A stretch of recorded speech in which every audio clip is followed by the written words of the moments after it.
Commander John Latourneau. I'm going to walk you through how we do a potable water pump check.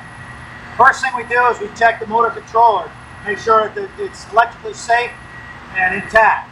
We do that by checking the pumps that have these rubber push button boots. We're going to check these, make sure they're not cracked or ripped. If these are ripped and the sailor can get his or her finger into this motor controller, that's an RBO. We're going to have to RBO that pump and move on to something else. So you want to check the simple, easy fix, but it's something that can down the pump before you even get started. We're going to check these push button boots. We're going to check the motor controller itself, make sure it's intact.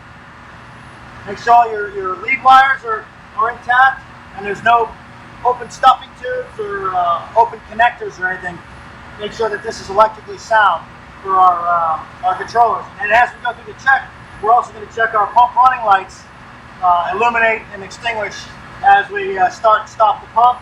And we're going to make sure, obviously, our switches and whatnot work properly. So once that is satisfactory, we're going to move on to the pump itself.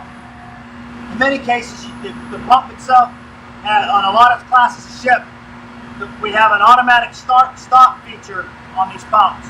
Some pumps run all the time on some classes of ship, but the classes of ship that have automatic start and stop features, we're going to check those. And we're going to check them in accordance with the PMS. Now there's a caveat that goes with that.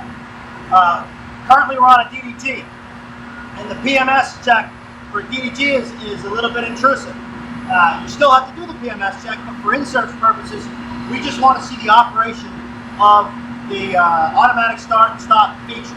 So what a lot of ships do in this case is they take the EOS and they take the PMS check and they come up with a local operating procedure signed by the Chang and the captain that allows you to operate the pump and check the pressure switches.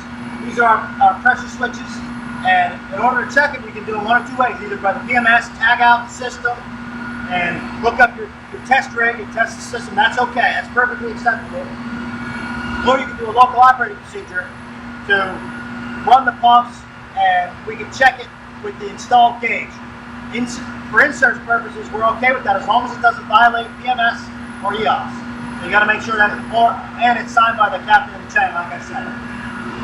So in this case, however we do it, we're going to check the pressure switch and make sure that your standby pump will kick on when it's supposed to, and then kick off when it's supposed to, in accordance with the installed discharge gauges, right? Or in accordance with the test rig and the PMS.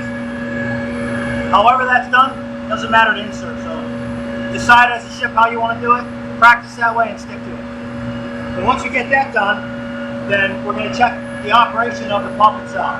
And all we're going to do for that is just simple. We're going to start the pump, and we're going to inspect the pump itself. We're going to, if it's on resilient mounts, we're going to shake them just like we did some other pumps we've done. And we're going to make sure that there's no metal-to-metal contact. And we're going to make sure that the resilient mounts are properly installed and intact. We're going to check the motor terminal junction box, make sure it's intact, and make sure that the lead wire doesn't have an open stuffing tube. This is a water system. We don't want any water getting inside of there causing a Charlie fire. We're going to check for proper rotation. We're going to check the pump, the motor and the pump, and the pump and the motor for vibrations and proper operation. We're going to make sure that you got your fans working on your motor, and make sure your fan guard's on there too, so we don't have any safety hits, because the safety hit will down this pump. We're going to check for leaks. We're going to check our flanges. We're going to check under our pump casing. We're going to inspect our flex hoses. We're going to make sure that we're going to make sure we have identification tags, proper identification tags on the flex hoses, and we're going to check the associated piping systems. We're going to check our root valves, make sure our gauge isolation root valves aren't seized, and of course we're going to check the gauges themselves. Things we're going to look for, we're going to make sure that they have calibration stickers. We're going to make sure that they're calibrated within periodicity. We're going to check for leaks in the back, make sure we don't have any leaks. And we also like to check the isolation or hook valves, make sure that they all operate properly. Make sure they're not jammed on the backstop. A lot of ships jam them on the backstop to hide leaks. So what I like to do is take just a quarter turn off the backstop and then check for leaks. Make sure that I don't have any leaking valves. That's a little trick that I'm going to do if I'm inspecting the ship, so make sure you check that first.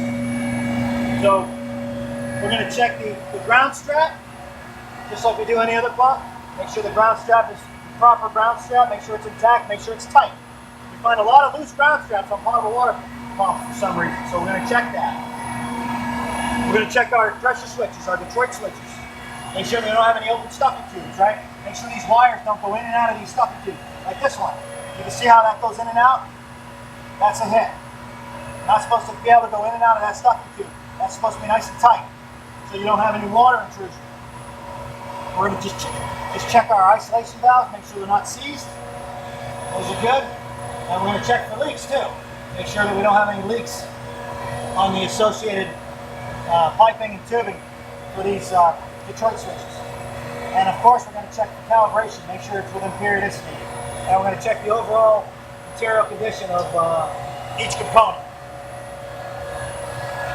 So once we go through, we just kind of give a quick check of all the pumps. In this case, we have two. We're going to check the pumps, the valves, the piping, check for leaks, check the gauges, check the leaks, make sure we get proper operating pressures. Like I said, we'll check the start and stop features, functions on both pumps, make sure we got good pressures on both pumps. And we're going to check the automatic start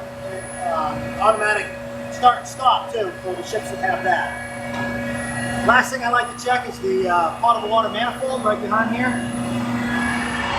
I like to make sure that the manifold is out, check all the manifold valves for leaks and for obvious issues. Sometimes we find missing hand wheels and things like that, leaking packing plans. I also like to check the labels, make sure that it's clear that it's clear to whatever petty officer or fireman's down here operating this, they know where they're lining potable water. Obviously, if we don't have the proper identification labels, then the sailor can come down here and put potable water where we don't want potable water to go. So I like to check that too. So for the most part, the potable water check is one of the simple checks that we do. However, we find a lot of valve issues with potable water systems. We find a lot of missing hand wheels, we find a lot of valve leaks, we find a lot of missing labels. A lot of simple stuff that can add up and take major points away, you know. So it's typically smaller items, but a lot of them.